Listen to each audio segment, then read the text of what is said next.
Prova número 10. 100 metres d'estirs individuals femení. Sèrie número 1. Pel carnet número 2, Paquita Murillo, del Club Natació Sabadell.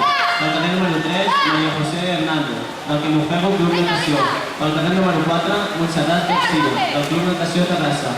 Pel carnet número 5, Mercè Puigdueta, del Club Natació Caldes. Pel carnet número 6, Mercè Bel, del Fundació Claró. Pel carnet número 7, Anna Jordan, del Quimofego Club Natació.